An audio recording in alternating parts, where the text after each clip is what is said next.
एक गांव में एक एक मोहल्ले में इनका मुकाबला करेंगे। कोई भी हमने से वापस नहीं जाएगा, कोई भी। नमस्कार, मैं दृष्टिर उपाध्याय। भारत के जिस हिस्से पर पाकिस्तान दशकों से कब्जा करके बैठा हुआ है, अब वहां विद्रोह की ऐसी आग भड़की है कि चारों तरफ मारकाट मची हुई है। और ये सब शुरू हुआ है पीओके में विधानसभा चुनाव कराए जाने को लेकर। पीओके की जनता पाकिस्तानी सरकार और वहां की सेना के फैसले के खिलाफ सड़कों पर उतरी हुई है।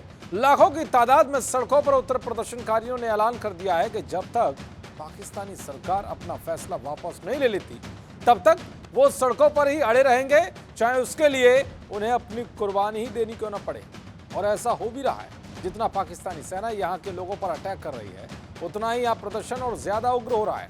पीओके से लगातार आंदोलनकारियों के जोश और पाकिस्तानी सेना की कायरतापूर्ण हरकतों की तस्वीरें तो आप देख ही रहे होंगे, लेकिन अब आपको प्रदर्शनकारियों के हुंकार की वो तस्वीरें दिखाऊंगा कि जिसने शहबाज मुनीर की नींद उड़ा दी है। साथ ही बताऊंगा कि जब पिछले कुछ घंटे के भीतर ही पाकिस्तान की कायर सेना ने गोलीबारी करते हुए सैकड़ों पाकिस्तान अधिकृत कश्मीर के लोगों को मौत के घाट उतारा, तो भारत ने क्या एक्शन लिया कि पूरे पाकिस्तान में भगदड़ मच गई। और आखिर में बताऊंगा कि पाकिस्तानी सेना पीओके में सबसे ज्यादा मासूम बच्चों को ही क्यों निशाना बनाकर उन्हें गोलियों से भून रही है। तो सबसे पहले आप इन तस्वीरों को देखिए।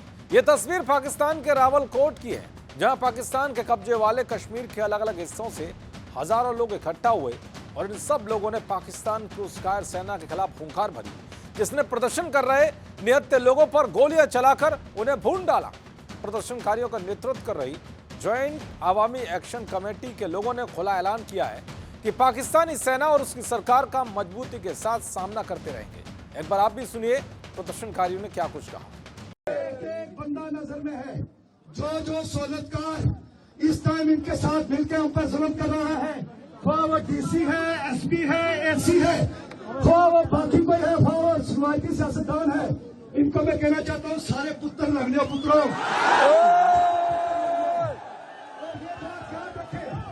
एक एक गांव में एक एक मोहल्ले में इनका मुकाबला करेंगे, एक एक गांव मोहल्ले में इनका मुकाबला करेंगे इंशाल्लाह। और साथियों, दोस्तों, एक कदम के साथ, एक हौसले के साथ आगे बढ़ेंगे। कोई भी हमने से वापस नहीं जाएगा, कोई भी। मुजफ्फराबाद, हर सूरत मुजफ्फराबाद जाएंगे इंशाल्लाह, जाएंगे। 10 दिन लगते हैं, 20 दिन लगते हैं, आसार तोड़ते तोड़ते आगे बढ़ते जाएंगे इंशाल्लाह। तो सुना आपने किस तरह से पीओके की जनता पाकिस्तानी फौज और सुरक्षा बलों के खिलाफ ताल ठोक रही है कि हम पीछे हटने वाले नहीं हैं। दरअसल पाकिस्तानी सेना और पुलिस की अंधाधुंध गोलीबारी में अब तक सैकड़ों प्रदर्शनकारियों की मौत हो चुकी है। कई लोगों को गिरफ्तार कर लिया गया है। ज्यादातर इलाकों में बिजली, पानी, इंटरनेट सब कुछ काट दिया गया है।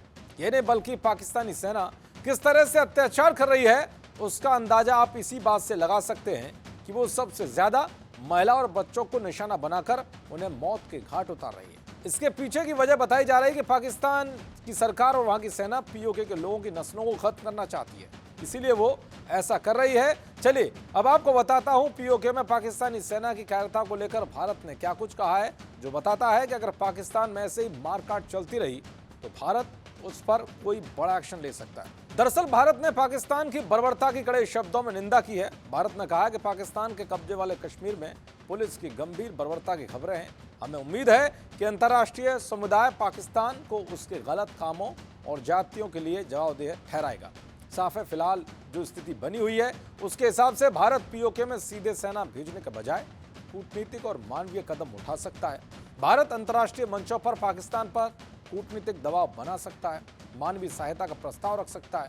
इसके बाद भी अगर पाकिस्तान अपनी हरकतों पर लगाम नहीं लगाता और ऐसे ही कहर ढाता रहा वहां के लोगों पर, तो उसे आने वाले दिनों में भारी अंजाम भुगतना पड़ सकता है। क्योंकि भारत हमेशा से ये कहता रहा है कि पीओके भारत का अभिन्न हिस्सा है, इसे कोई भी छीन नहीं सकता। और पाकिस्तान चाहे कुछ भी कर ले, एक ना एक दिन भारत के पास ये पीओके जरूर आएगा। देखते रहिए जी न्यूज़। नमस्कार।